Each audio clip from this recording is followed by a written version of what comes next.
ओम नमः शिवाय। आप सभी पर वैशाख अमावस्या की हार्दिक शुभकामनाएं।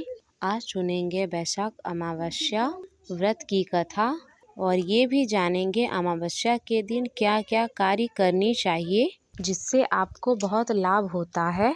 पितृदोष से बचने के लिए क्या उपाय करनी चाहिए, ये सारी बातें जानेंगे। इसके लिए इस वीडियो को अंत तक अवश्य देखें। तो चलिए सुनते हैं अमावस्या व्रत कथा शुरू करने से पहले इस वीडियो को लाइक और सब्सक्राइब कर दें। आपका लाइक और कमेंट हमारे लिए महत्वपूर्ण होते हैं। इससे हमें यह पता चलता है कि आपको हमारी कथा अच्छी लगी, तो इस वीडियो को लाइक अवश्य करें। वैशाख मास की अमावस्या को वैशाख अमावस्या कहते हैं। वैशाख अमावस्या को हिंदू वर्ष का दूसरा माह कहा जाता है। शास्त्रों में वैशाख अमावस्या को धर्म, कर्म, स्नान, दान और पितृ तर्पण के लिए बेहद ही शुभ माना जाता है। इसलिए शास्त्रों में वैशाख अमावस्या को पितरों को मोक्ष दिलाने के लिए भी अमावस्या कहा जाता है।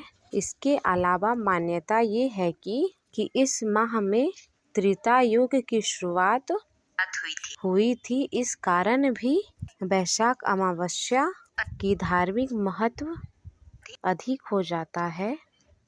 वैशाख अमावस्या के महत्व से जुड़ी इस कथा के बारे में इस प्रकार पौराणिक ग्रंथों में लिखा हुआ है। चलिए शुरू करते हैं। प्रेम से बोलिए लक्ष्मी नारायण की जय। बहुत समय पहले की बात है कि धर्मवर्ण नाम के एक ब्राह्मण थे। वह ब्राह्मण बहुत ही धार्मिक प्रवृत्ति के थे।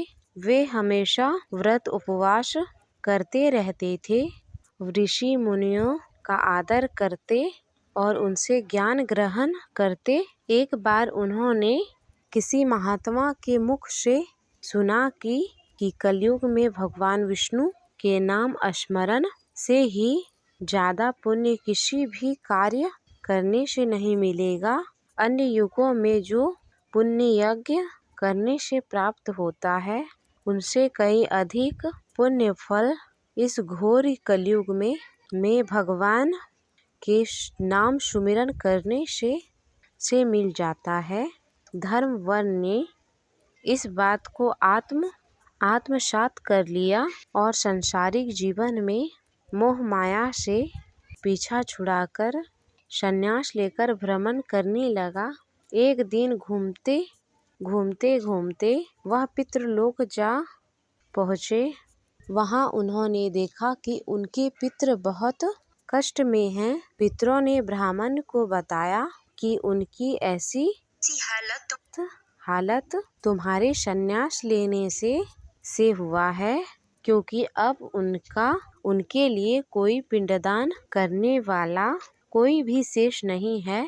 अगर तुम वापस जाकर अपने गृहस्थ जीवन में शुरुआत करो, संतान उत्पन्न करो, तो उन्हें इस कष्ट से राहत मिल सकती है। इसके साथ ही उन्होंने यह भी बताया कि वैशाख अमावस्या के दिन विधि विधान से पिंड दान करो।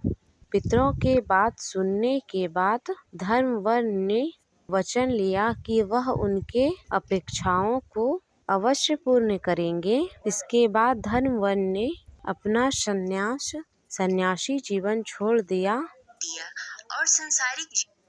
और सांसारिक जीवन को अपना लिया और फिर वैशाख मास अमावस्या के दिन विधि विधान से पिंड दान किया और अपने पितरों को मुक्ति दिलाई। इस प्रकार वैशाख अमावस्या व्रत कथा संपन्न हुई। अब चलिए जानते हैं कि वैशाख अमावस्या के दिन किन किन कार्यों को करना चाहिए। वैशाख अमावस्या पर पितरों की शांति, ग्रह दोष और काल सर्प दोष आदि की मुक्ति के लिए उपाय किए जाते हैं। इस दिन हो सके तो उपवास रखना चाहिए।